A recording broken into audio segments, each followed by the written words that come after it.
yet another edition of E-Expressions. I have with me two wonderful people. They've served in the corporate sector. One of them is now one of the leading lights of the not-for-profit sector. The other has served in government, in the not-for-profit, and of course the corporate sector. And Mr. Chawla, the editorial director of the New Indian Express. Together, we're going to try and make sense of how the US elections 2020 will turn out and what impact they'll have on business. Mr. Mohandas Pai, who was chairman of Aaron Ventures, but critically was part of the Infosys team that made it the first Indian company to be listed on NASDAQ. So has, and of course, has an intimate knowledge of how the outsourcing policy works. And Mr. Myra, who both in the government and the corporate sector, understands exactly how much pressure American corporate interests put on American foreign policy. So I think we're going to have a very exciting discussion. May I start with you, Mr. Pai, and ask about what you feel about the current discourse in America. Where does the economy figure, and where does a country like India figure in the current debate on, Trump versus Biden? Well, let me say this. I think what we're seeing in America is a battle for the soul of America. For a very long time, we have been fed the story of American exceptionalism. That America is an exceptional country. God only created the country, is ultimate in human civilization, born to rule the world, innovative. Much of it is true. It's the land of the free. But America is driven by contradictions. Is driven by many issues which are not being settled. The race issue is one that has not been settled. America's past, the American fascination for many things which you find objectionable today, and America's thinking of itself as the born to rule in the place of the British Empire, right? Now, what has happened? America's share of global GDP has come down a long way. The Soviet Union is gone. China has become a new hegemon with $15.5 trillion. And America's composition of population is changing. The white population, which ruled America for all till this time, will soon be overtaken by the Hispanics. And there's a rise of the left in America. So what Trump has come to show is the fault lies in America's society. And the fault lines have been there for a long period of time. America has outsourced its manufacturing, outsourced much of its industry, and American young people have a student debt of $1.5 trillion. There are many, many challenges about America. It is a great country. It can come out. So Trump has shown up America for what it is. There is misogyny. There is racism there. There is a hatred of the immigrant there. Everything is there. It is glossed over by the media. Now it's all up there for grabs. And then you have the rise of the new left in the United States. And now, as far as India is concerned in America, India is a peripheral player. India is in the periphery. But India is becoming more important because of China. Now, America has suddenly discovered that China has become a threat. China has hollowed out America's economy. It is the largest exporter into the United States, and it shut down its own market for technology investment by the United States. It shut out Google, shut out Facebook. All the digital monopolies are out, and China is trying to challenge them. And the Chinese investment in AI, advanced technologies, is certainly challenging America's dominance in the new world, in the world of technology, etc. And China's Belt and Road Initiative is spreading Chinese hegemony and control all around the world. So here is another great power.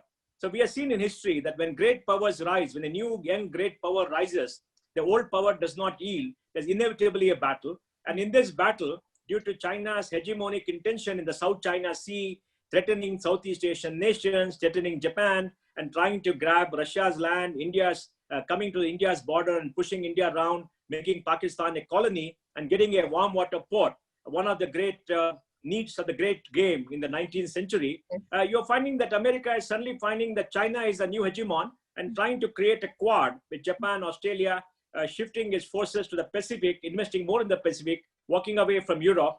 And I think in that, India does have a peripheral role. But I think the important thing is India is not a prime player in the US elections. Even though we have 4 million Indians there, we're not a prime player. We are a peripheral player. And of course, they'll try to woo India. And we have a sense of self-importance.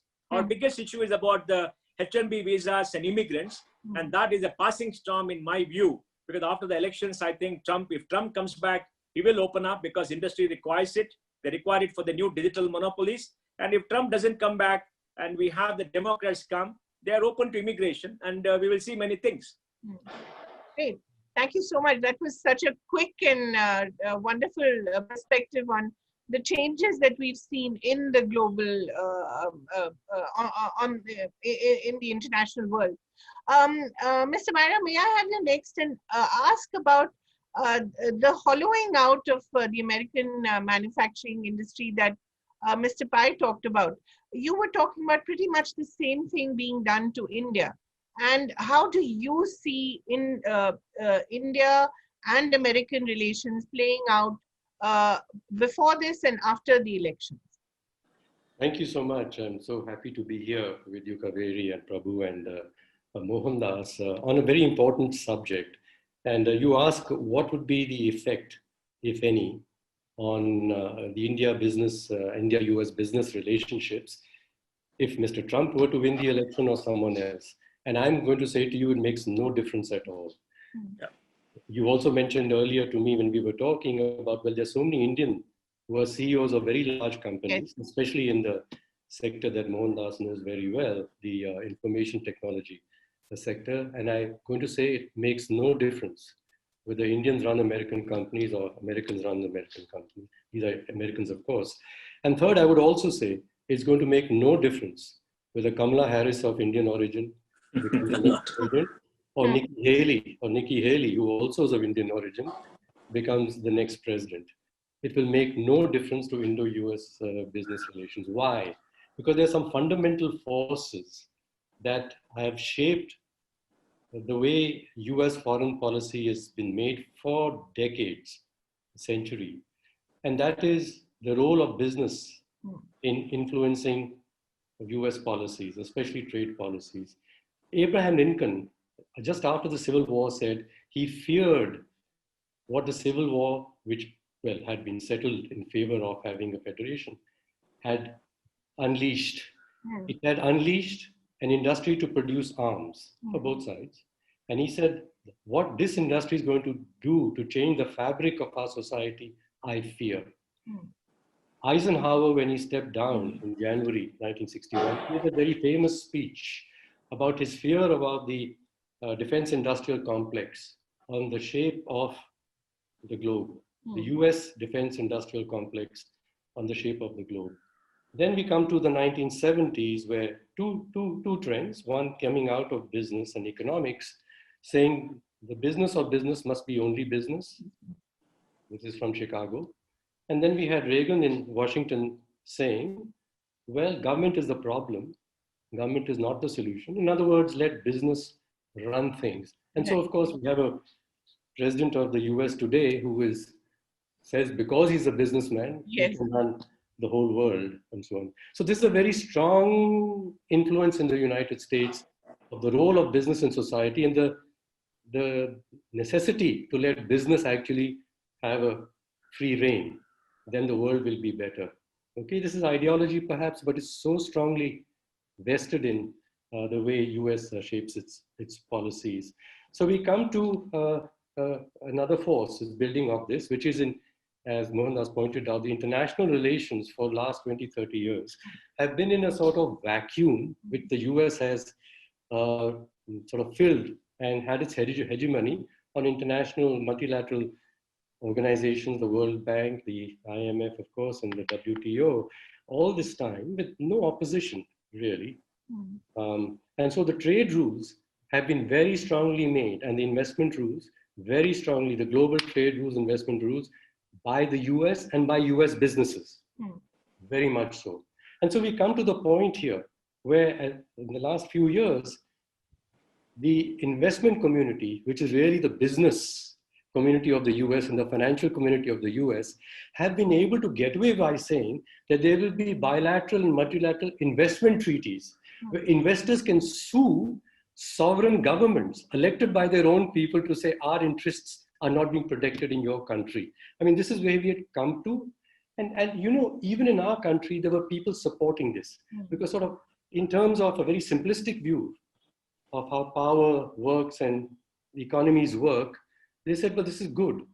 if investments can go everywhere, in other words, make life very easy for migrant capital, go where it likes, come away when it likes, Right. do what it likes when it's there. And we didn't realize that migrant labor, this is linked also to Mohandas' point about people who go somewhere else to work. We're not making life easy for them and all of those. So this is how the world has got shaped by money invested in big businesses. And the largest ones are multinationals out of the US. They don't even pay taxes in the United States. And US presidents have been trying to get them to say, if you're US corporations, pay taxes here. Right. But they, by the dictum that, you know, the business of business is only business, and I care only for my shareholders' interests and not even national interests, that's where they are. Therefore, I'm saying that whether the person running a US corporation by its rules, by its norms, under its laws, is an Indian or not is going to make no darn difference to how much they can really do to help their motherland that they were born perhaps, or their parents, that is India. And it also will make no difference whether the person next is of Indian origin, because that president is going to be under great pressure from business to always push business interests and US business interests in India. And I saw the consequences of this. For the 5-6 years, when I had 5 years, I was in the Planning Commission, and 2 or 3 years before that, that how much influence American thinking of both economics as well as their influence in these bodies that make the rules has had in weakening our structures. You pointed out our structures are hollow. Yes. But here we are. We signed the World Trade Organization agreements in 91 and became a very liberal open trade economy, as we said. And Mohandas would know this well. When the ITA was done by the WTO in 1996, the international IT agreement, India signed a year later. It was good because it said that please buy hardware at zero duties, because it enables software, which is the main thing required, to be available to everybody at low cost. China did not. China, even though joined the WTO a few years later, withheld joining the ITA for a full 12 years after that. And during that period, from 2000 till 2010-11, it built such a strong electronic component industry that it began to swamp the US with it. And now they're getting alarmed and saying, what happened? Why are all these hardware producers from China now taking over our country, our politics even, in the US? We were being too innocent. And we got convinced by the US to say, look, buy our stuff, it's high quality, and you'll have the best hardware to run your systems. In any case, most people, they said then, use US hardware, so it'd be good for you software producers to do that. Yes, it's very good for our software industry, but it wasn't good for our own manufacturing industries. And so our electronic industries became so weak that we, when I was in the Planning Commission, were getting alarmed that the import of electronic items into a variety of things, electronics goes into everything, was now catching up with our imports of oil and petroleum. Yeah. And we can't generate petroleum. That's part of the formations of the earth. But we can certainly, like China did, have produced our own electronics. Right. Why were we not? We got carried away with this notion that make it open, the trade open. In that case, it was supposed to be for the US, who thought they had the strongest hardware industry, right. But China didn't play by those rules. Right. So what should we do? We'll talk about that. Yeah, that's so fascinating. Mr. Pai, may I bring you in here? When Mr. Myra talked about migrant capital and migrant labor, as we all know, has to, follow the rules. And Infosys itself had to, ensure that it hired enough US workers to placate the US government. So clearly these rules, we as a country tend to play by the rules, by the global rules, and it doesn't necessarily benefit us. How does one solve this conundrum? Kaveri, what I want to say is the Indian IT industry is adjusted a new threat of Trump to ban visas, etc. Most of the big companies are more than 50% local employees. Right. They build their big places in the smaller cities of the US, hide Americans, and they're finding they're much cheaper than sending Indians from here to do some work. Because what Trump and others forget is Indians went from here not to stay there as immigrants. They went there to do projects. I mean, we had data which said 50% of people came back in 9 months. The other 20% came back in 18 months. Only 15-20% of people stay there for longer than 3 years. So we required a work visa, not an immigrant visa, but H-1B was an immigrant visa. because that's the way the US has constructed it. In fact, in mode 4 of the movement of natural persons, we wanted a different kind of work visa under a negotiation in the US. It did not work. So I think India has adjusted to it. But the important thing today is, because of COVID, people have found you can work just from everywhere. Right. You don't have to be next to anybody, and you don't have to, you got to get all this fixation that you got to sit in a room and see a lot of people whom you can lord over as a source of your power. All that is gone. Everybody has been disabused. And today the visa has become less important because you can work digitally all around the world. Right. And of course, for India, having our people go there, work in the first world environment was very good, because, you know, like Narayanmurthy used to tell us that we live in the third world. So we have to create a campus and a workplace like the first world, because it delivered to the first world. Our mindset should be the first world. That's why you should, the IT companies' campus are beautiful, much better than what Microsoft has in the US. And we need a set of young people to get them to adjust. But we've done it for 20 years. And today it doesn't matter so much. It's a very mature industry. It has its technology and everything else. But the big thing, what is important is, you know, Arun may like it, that today Indians are at the forefront of technology. They may not be at Infosys, they may not be at TCS, because, you know, they may be 2 years behind, but in the best IT companies in the world, in Google, in all the big companies, in all the R&D events, Indians are there. So the Indians have been trained up. Intellectual capital has come to the Indian mind. Most of them are Indian citizens. Some of them are in India. And let me give you some data. You'll be very happy.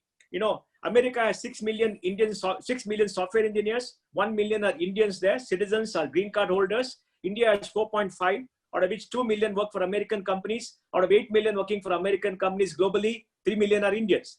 Of the top 10 software service companies by market value, 5 are Indian. Of the top 5, 3 are Indian. Of the 2 million employees in the top 10, 1.5 million are Indians. It has worked to India's advantage. And this is high tech, this is cutting edge, and we have brought it up because we came from the bottom, from small projects to big projects, and now we are the cutting edge in AI, in machine learning, etc. But we are not at where Silicon Valley is, for a simple reason. We don't have those universities, we are not funded enough, and we don't have the kind of R&D and the PhDs there. But today, symbiotically, Silicon Valley and Bangalore are linked together at the hip. Both work together. Most of the good startups there in high tech have their engineering office in Bangalore. And if you come to Bangalore, last year we had 500 companies who started off as startups using AI. I think that's tremendous what is happening in technology. But we lost out on hardware. Where hardware is physical, we did not invest enough. We started importing, and in many, the Indian industry has got a trading mindset. They don't want to invest for the long term. They don't want to spend on R&D, and they didn't want to do that. Only now in the recent past, the policies are changed, and hopefully because of the Chinese issue, electronics may come back to India. We make 250 mobile phones every year. We're one of the largest consumers of smartphones, 35 million a quarter. And I think that, you know, with Jio coming, with the telecom industry going up, we're going to see an upsurge and that manufacturing coming back. We still don't have a chip industry, even though we have the largest number of chip testers and designers in India. Over 250,000 people in the chip design and testing industry, and about 270 companies are in Bangalore itself. So very large things have happened in this area, but this H1B, the visa issue, we want it. We want an open society. If they shut us down and try to do something, we'll still survive, we'll still grow, and more of the jobs will come to India. Today, well, I think, Kaveri, let me get into it, because we are diverting to different issues. We are going to Mohandas Pai is very expert. He knows all the strategies on visa. He's telling us all the things. But I'm little, as a journalist, I'm a little concerned about something that Arun was speaking about the same thing. You're different in different language altogether, where Americans work for themselves, not for anybody else. That's basically the mindset. They work for money, they work for commerce, and Indians, by the way, have provided them global connectivity to exploit India as well. Most of the Indians are working for America to make money out of India.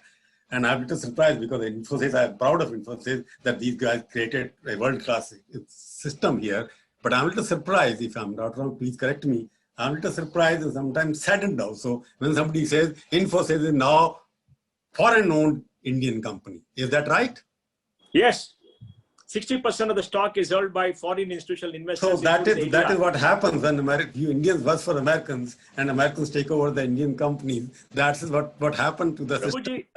Let me complete now. Because I'm touching raw nerve, I know it. And because what happened, like HDFC is created by Indians, but on the greatest banking institution. Yeah. It's also now foreign-owned Indian bank. So what I'm talking about is the Indian, as Arun rightly pointed out, and I want to bring out here whether the election makes a difference to us or not. But the question is, will this election, the Indians who are helping the American economy to do what they are doing in the monopoly, digital monopoly they have created, it is because of the Indian minds, intellectual capitalism coming there. So what is happening that whatever is written in New York in terms of rules, formulation is implemented in New Delhi. That is what is happening. And whether it's Trump, whether it's Biden, whether it's Clinton, anybody comes there, but the business rules and the policy rules are written in New York or Washington. They are implemented in Planning Commission. And what happened in 91, reforms happened, and because of the reforms, Infosys became foreign-owned company, HDF became foreign company, and Indian international brands, we no more call it Indians anymore. Is that what the American mindset does to India? You know, Prabhuji, I'll just make a few points, then I think maybe Arun can talk. You know, we have a weakness of capital. We don't have enough capital. And our institutions don't channelize capital to equity. LIC and the life insurance companies have a total balance sheet of 45 lakh crores. Do you imagine how much money they put into equity? Maybe 4 lakh crores, only 10%. Today, we have the Canadian pension fund come and invest $30 billion into the Indian market. $30 billion, the pension fund, taking the currency risk. LIC has still not made investment in technology startups or created $160 billion of value. So we have a financial sector. I will interrupt you because when you start using LIC for funding bankrupt corporates, that is what happens. They can't concentrate on anything else. Various successive LIC people have been forced to give money to the bankrupt people. Look at how much money they owe. But they make money in technology. Because all the reforms are being guided, because the American principle of investment in everything which is golden in India, take over the companies which are doing very well. That is the American mindset, Harvard School of Thinking, or whatever is happening, that whatever India creates, take it over. Create your own LIC. Yes. Yes. You know, Indian life insurance companies, private insurance companies are not making money that LIC is making even today. Yes. All of them are making losses and depending on investment which is coming from America or some other hedge funds. Yes. What I'm taking is that Trump is there or not there. American election, as Arun rightly pointed out, I just want to look at American mindset will destroy India or help India. Whether Trump or not, whether we will be able to have some say in Indian system. You have got only what investment in India? You have got about what, 45 billion direct investment from America? Out of 6.9 trillion direct investment from American companies rest of the world. And that investment, 90% is in countries in like banks, telecom, and you're talking about telecom now. Telecom is sector in India going bankrupt. They owe lakhs and lakhs of crores of rupees to India. And you are getting money from abroad. So what I'm trying to say, we are talking about American election politically may not make any impact in India. But will Indians who are working for Americans, will they work for better economic deal for India or what you call, give them more concession, don't impose capital gains tax, come here to invest them, take the hot money out. Will that model be working here? Arun, I'll answer after you, Arun. Thank you. Later, Arun, point of view is quite. I think I'd like to say that we want to build India. Okay. Yeah. I introduced the hardware and Mohandas has also agreed we need to increase our hardware production in India. So let me say there are 5 segments of businesses in which we must grow, and what is our relationship with America. The first is the IT one, the software segment. I'm going to leave it aside. I don't think it drives our economy. It's made India an attractive place for people outside because companies like Infosys demonstrated we can do it better than the rest. That's very good. But in terms of the impact on our economy and the lives of people inside the country, it is small. Then we come to this entire segment called manufacturing, industrial products and consumer products which are manufactured. And these products, which is like the IT hardware, or as well as you can say machines and cars and scooters and white goods and so on, these things create a lot of jobs within our country, could create a lot of jobs within the country. And we haven't grown this segment enough. What is the role of, again, the business thinking of the US and business companies in this? Here I'll talk about the pharmaceutical industry with which I was engaged firstly as a consultant to an American company in India who wished to somehow get the Indian government off this whole thing about saying that we want the freedom to, license something which is not being fully exploited, a patent, to make it available at low cost to people in India, Africa, or wherever it is. And they said, no, this is breaking the rules. This is stealing intellectual property. And India was in the doghouse for being a stealer of intellectual property in the world, right? Because of this. And we argued and said, look, the benefit of knowledge must be for everybody. So this business about owning knowledge, and that is yours, and for you to charge others for the use of it is a wrong principle. But American companies who were not producing things anymore in the United States, like Apple, producing this hardware outside or software also done by others, it owns the intellectual property. So in the price of the Apple phone, a very large percentage, and people have made their own calculations, 50%, 60% is IP. So a small group of people there is making a lot of money, made Apple into the first $2 trillion company in the world. It's not to do with the volume of its manufacturing. It's the monopolization of intellectual property rights. And this is again driven by, as I said, the WTO and the IT arrangement. This is the US companies, this is their agenda. But this is their strategy, and they will continue to do this. So we found this in the pharmaceutical industry also. And we said we need to produce generic drugs or low-cost drugs, which are public sector companies were producing. We used to produce vaccines in the public sector. We closed it down because there's a whole thing of producing things in the public sector, inefficient looking, producing, simple things. They're not doing high-tech research into pharmaceuticals. Close it down, get into something else. And then they wanted freedom to acquire our best companies, our best pharmaceutical companies, brownfield acquisitions. And we said, no, come and put investment into greenfield, increase the capacity here. Let our present companies operate and improve themselves. Please do this. But this was the argument all the time. No, Arun, you're backwards. Arun, I will stop you here because this is, Arun, I'll try to stop you here because there's an interesting discussion going on. Mohan will come here. What you made in the beginning, that these are all international company, technology company, they're driven by intellectual monopoly there. And these are the people who are trying to set the terms of trade also rest of the world.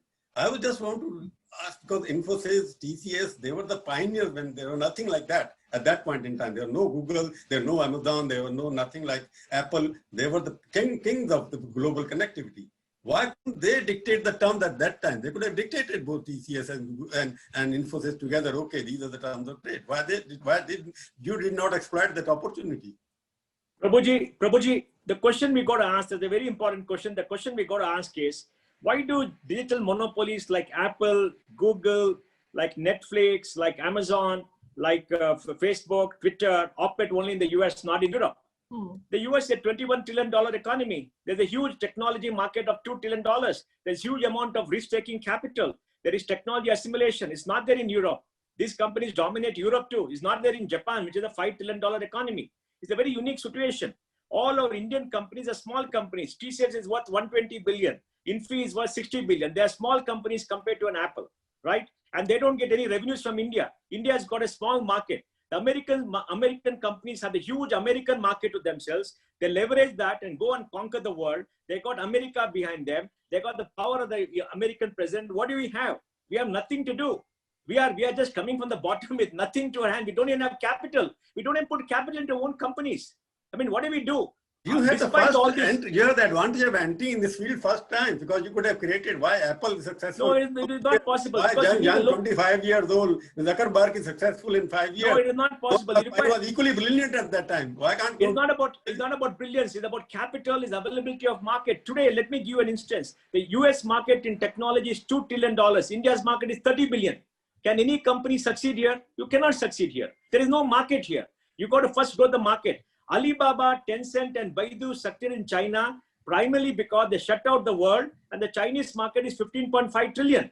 China invests $65 billion a year in technology startups. India invests 12 billion, out of which only 10% is Indian capital. Without capital, without a market, for us to create a global industry has been stupendous. Yes, they're not what you think they should be. I agree with you because everybody thinks they should be like Google. It cannot be. There is no Google in Europe. There is no Google in Japan. So let's be sanguine about it. And one question which you asked, I want to answer. Indians in American companies will work for their companies. They'll work for America. They will not work for India. India is a peripheral vision. All right. Let's be realistic about it. Kamala Harris, like people in Chennai, are jumping up and down pavilion. She cares 2 hoots for India. like Arun said, Mohan, we are America thinking of is saying America. Americans don't bother about India. They want Indian market, but they don't want anything else. Okay, Absolutely. market at our terms and we will dictate. Absolutely. And all the people who are sitting in planning commission or Niti Ayog. If you go to Niti Ayog, I find out 190 consultants they have appointed, young boys and girls. They are all from Harvard and somewhere else in America, or they are related to politicians or IAS officers, and they think alike.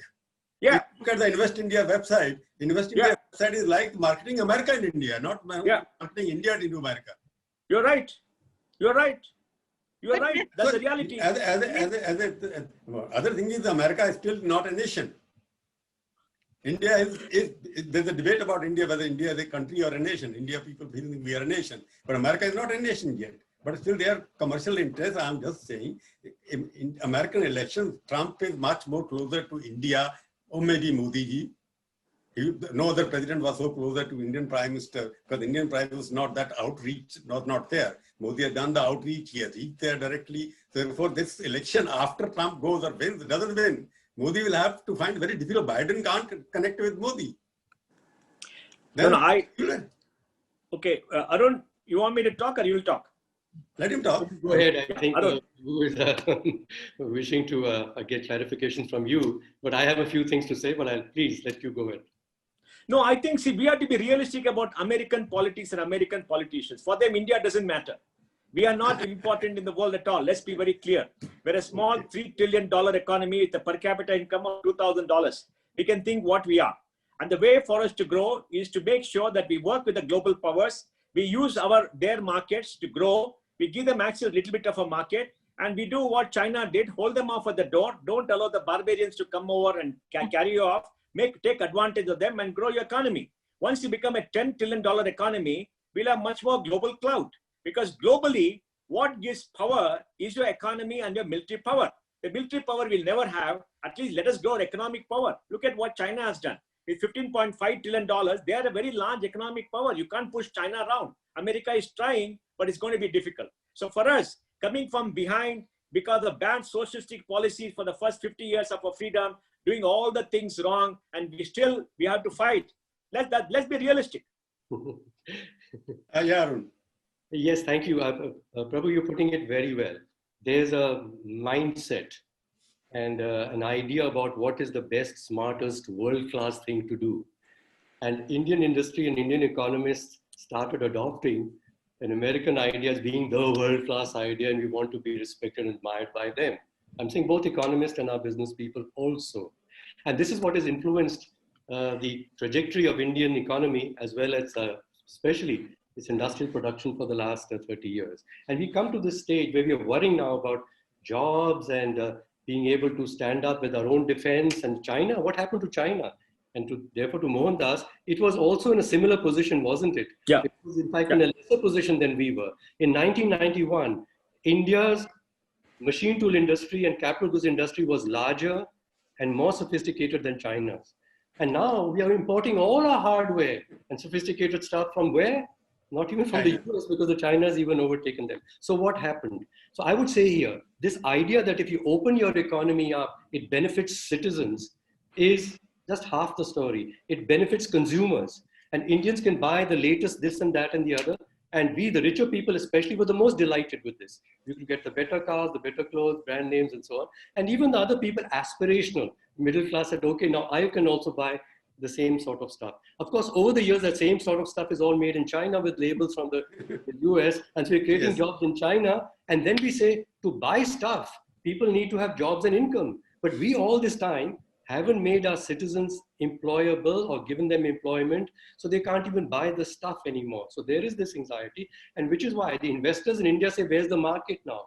China has become strong because it created itself into a big market. To become a big market, you got to produce in your own country first. You got to stand up to the foreign investors like we used to do till 1991. We used to have phased manufacturing programs.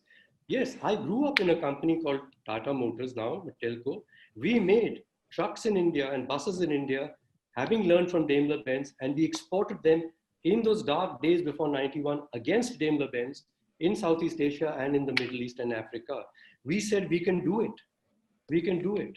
And we have lost that spirit because our people who are influencing policy, the business people so-called, who are influencing policy in India are traders.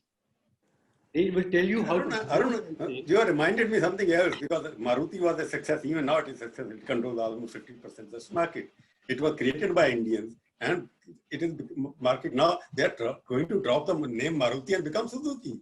So our brand being bought over in terms of, I don't know what, money changes everything. Tomorrow they will buy India. They don't call it India. Don't call it Bharat. Call it something else because we are giving you money.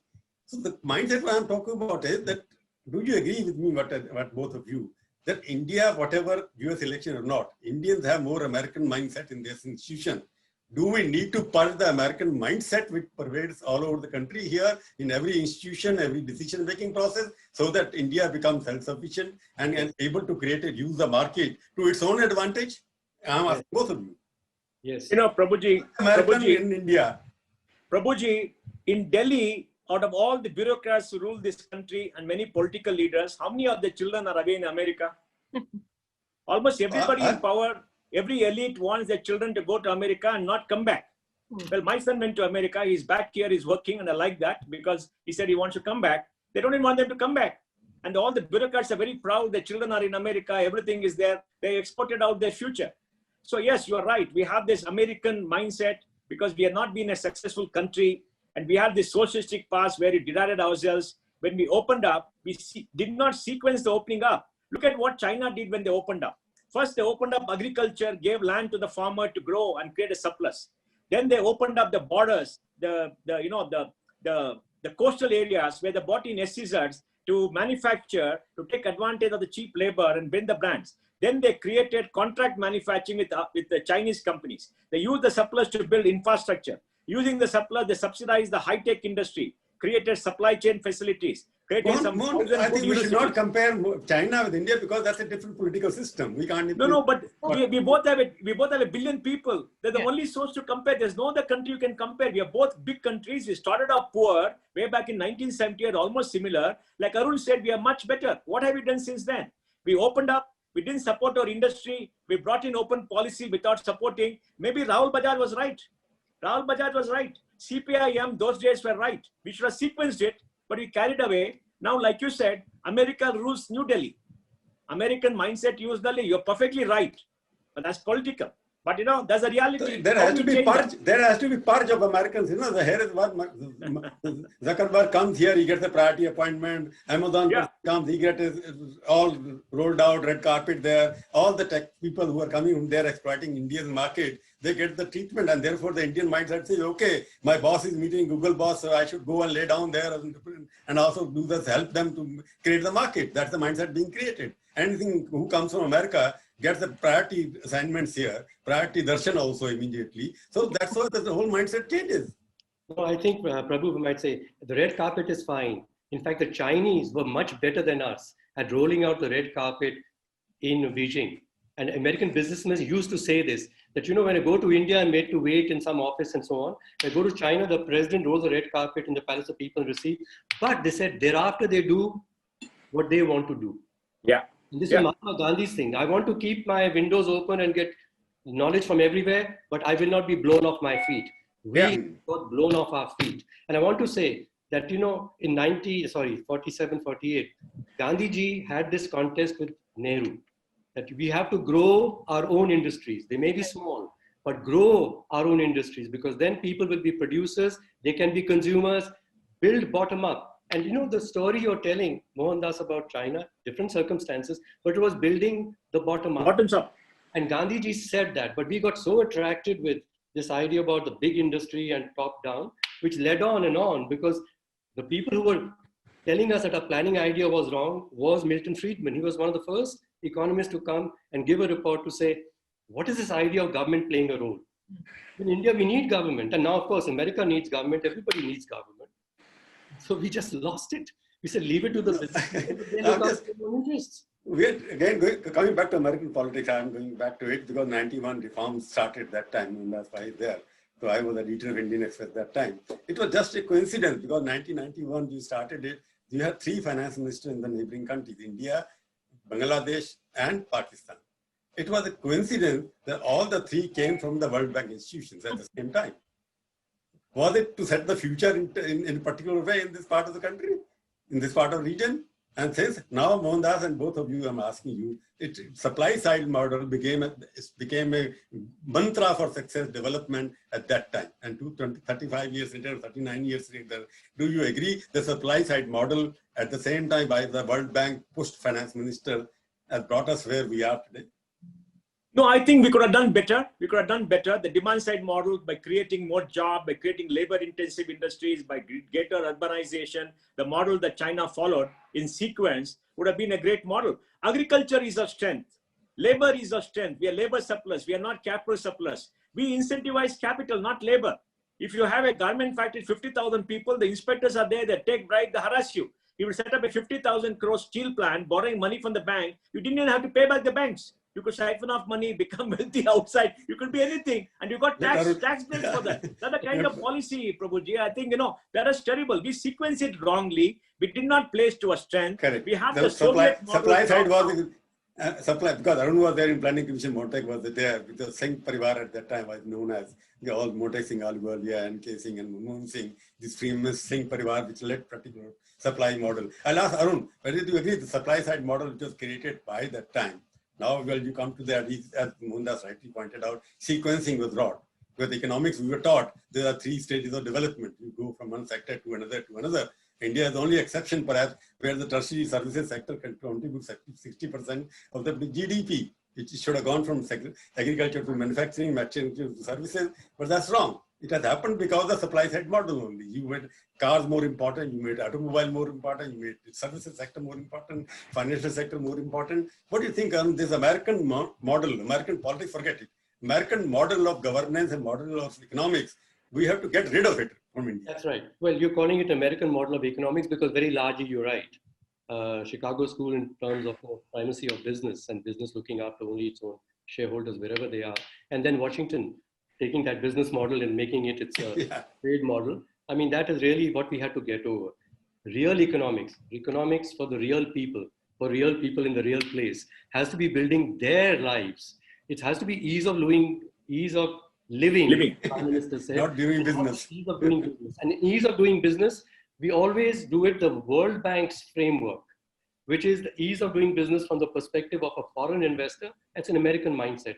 I was on a commission, independent commission appointed by the president of the World Bank while I was in the planning commission to look at what's wrong with that framework, because many countries, including China and India and South Africa, as well as some European countries like France, complained that that framework, which is, as you said, Prabhu, embodying a certain way of thinking and to judge whether you're good enough, and good enough for whom? Good enough for the foreigners from abroad, right? World Economic Forum. It's not helping the world, but it was so strong, the influence there, because there was no one to oppose, and China couldn't care. I mean, they made the point and they participated and said, change it or not, we're going to do our own thing. India's trying to climb that scale. And what are we doing? Improving the country with respect to foreign investments requirement. What are we doing for the sabziwala in the little place? I mean, he's earning. What are we doing for the person in the little industry in a village? Do we look at the ease of doing business of these people? And for them, living and business is the same thing.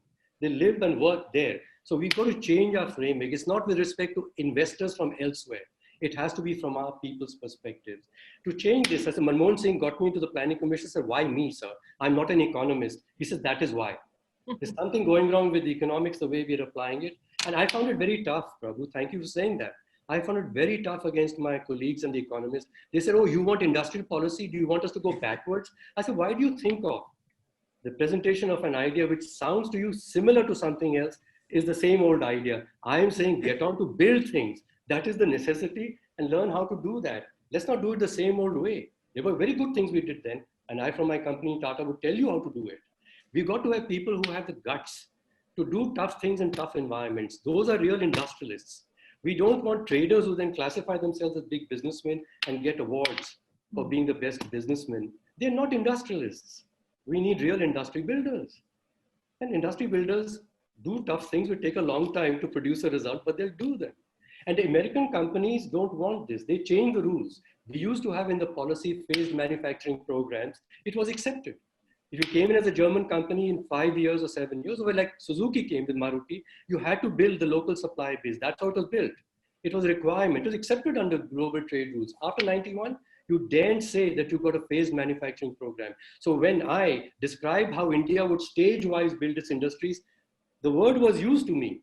A, you're calling industrial policy is a bad word. Second is a phased manufacturing program. The word PMP is not allowed. I said, don't call it phased manufacturing program. I'm saying build stage-wise. Please, let's look at how we would get cooperation from others who are willing. And I know the Americans are not so easily willing. But then let's find the people who will support us in building ourselves. If it's good for us, it's good for them in the long run too. We'll be another counter engine to China, which is what the US wants ultimately, but they'll just weaken us in the process of the way presently things are going. Mr. Maina, may I just step in here and ask, we've had a Make in India policy since 2014, which is supposed to do primarily the same thing. Have we missed the manufacturing bus? Absolutely. You know, the Make in India policy, as I've been pointing out, and I was asked also, though I left the Planning Commission, that, you know, having done the work in the Planning Commission, it's a lovely document, by the way. Yeah. It says you can't just talk about industry by itself.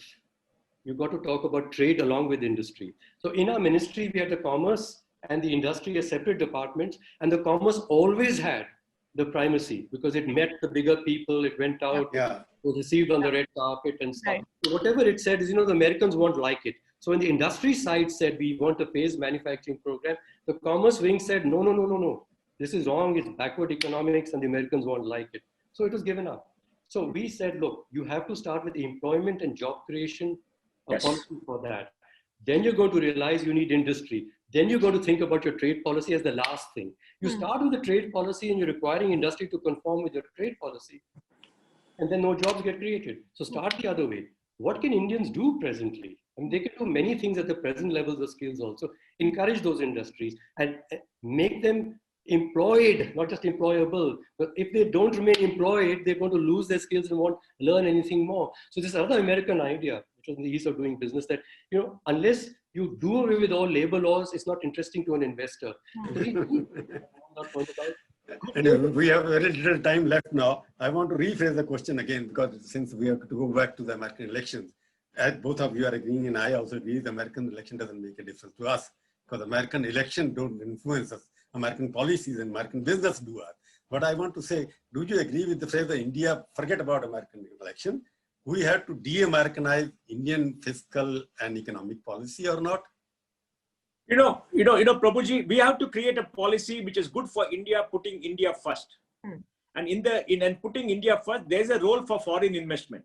But like Arun said, we cannot be dominated by the needs of the foreign investor. If we're dominated by the needs of the foreign investor, we're going to create a country which people can come and buy over. I want to put it America specific. Yeah. Earlier, you both have agreed that American has influence on us. I want to put it different because I want to looking as a journalist. I'm looking for a news in it.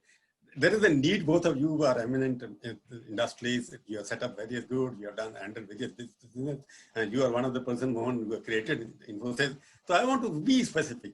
Is there a need for de-Americanization of Indian thinking in terms of policy? Yes. Yes. Yes. Arun, you also will agree, I hope. No, but I don't like the word de-Americanizing. I know for political reasons you must say that. But I say about get our own mind clear. Yes. That is what Mohan said in the beginning. It might work for them. It might have worked for someone else another time. It will not work for us now. Let's find a model that works for us. Well, American phobia is here. No? Anything which is American. Prabhuji, we must learn how to make use of America for our own good. Yeah. Like Gandhiji said, we should not be blown off our feet by the winds from outside. Like the Chinese did, they used America. They got American market. The Japanese did, they used America. They got their market. They took all their money. Now they're giving it back. We got to be smart enough to understand what is good for us, what we have to do internally, and work with the Americans, take their capital, take the technology, export back to them, do business with them, and grow your own economy. On your own terms, not their terms. Yes. We cannot become a colony of any country. We should not become a colony of any country. And our policy has been, like you said, if I go to Delhi, I'm treated like shit.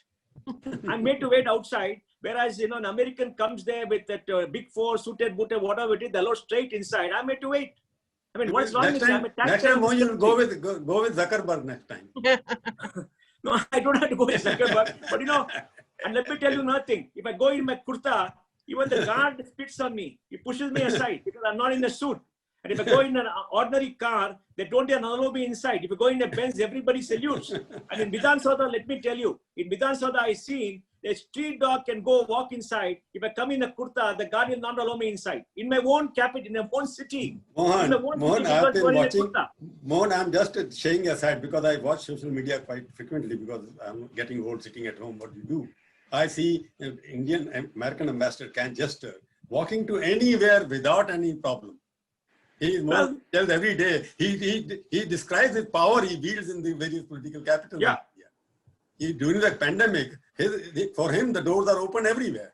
Yeah. So that's what I'm talking about. The American election may not different, but American ambassador is like a... It's the largest economy in the world, the most powerful country. They rule the world and we all bow before them. That's the reality. Even their ambassador is like a god here. Like the, yes, absolutely. Get rid of that mindset. Time for a last question, to both the gentlemen, Mr. Myra and Mr. Pai. What is the one thing that we need to change about our manufacturing policy, which can actually yield results in the short and long term? See, Kaveri, I've thought about this, written about it, I put it into the plans that we made when I was planning commission, and thereafter, I have been kindly consulted by the industry ministers of the new government, and I put it there. Look, a competitive advantage you gain by using the resource that you have most in abundance and devise your production technologies to use that resource. If I'm sitting in Saudi Arabia and I've got petroleum under the ground in abundance, I will build industries and technologies to process that and then grow my industry. In India, the most abundant resource we have is people. And I have to have my production technologies which use people and not displace people. And we are getting this idea that, modern automation, and we are killing the lives of our people and killing India in the long run. It is entirely possible to devise technologies which make the most use of labor, and they need not be in the biggest companies. I mean, Nokia may not know how to do that, but there are many people, as we're discovering now, who are making the same sort of things at pretty high standards. They may not be sold in America, the brands, but our people will buy them just like the Chinese did. We've got to build industry by using people as the only appreciating asset that any enterprise can have. Appreciating meaning it's the only asset that can learn and improve its own capabilities. It doesn't depreciate if you keep it and nurture it. Machines, buildings will all depreciate on your balance sheet. So we are silly to put people onto a cost, profit and loss account and dispense with them when something goes wrong and keep on trying to worry about how to pay for the buildings and the machinery that we bought with loans. Please nurture your people. They are the foundation and will make India a very great country if both our business policies and economic policies are founded on this. Right. Wonderful. Mr. Pai, are there any specific sectors that you would like to identify? Kaveri, I agree with Arun because we have to incentivize labor-intensive industries in the north of India, which is surplus in labor. Right. The south of India is not surplus in labor, all right? That's why you had the migrant crisis that everybody went north. In the north of India, we got to incentivize labor-intensive industries. We got to give them capital. We got to get production up, tackle the Indian market, make them productive, and then urbanize. We have 7,000 small towns, not the big towns, 7,000 small towns. Why can't you invest in them to urbanize those small towns? Because they will be the engines of growth with good infrastructure and supply chain. But in the north of India, in the south of India, where fertility is already down, education is already up, we can have more automation. We can have the industries of the future. The industries of the future, which is electronics, and not assembly, which is electronic, sophisticated manufacturing, high-tech manufacturing, which is manufacturing of drones, which is manufacturing of robots, etc., can be in the south of India. And about 10, 15 years, we can build it up. So when the north also comes up, because they're using the surplus labor, we can have an all-India market. So we got to have differential this thing. And last point, we have to make sure that the disincentive for investment in India goes away. For example, if I invest in a startup, long-term capital gains after 2 years is 28%. If I go to the stock market, it's 10%. Why can't you make it 10% here? So I think we got to change tax. We got to incentivize labor-intensive industries, focus on jobs, and do it in the north of India as special economic loans for labor-intensive industries. And that is the idea that will take India forward. Wonderful. Thank you both, gentlemen. I think it was a masterclass in knowing where we went wrong and in knowing what we can do to fix it as well. Thank you, Mr. Myra. Thank you, Mr. Pai. Thank you, Mr. Thank you. Chawla. Thank you very much. Thank you very much. Thank you. Thank you. Thank you.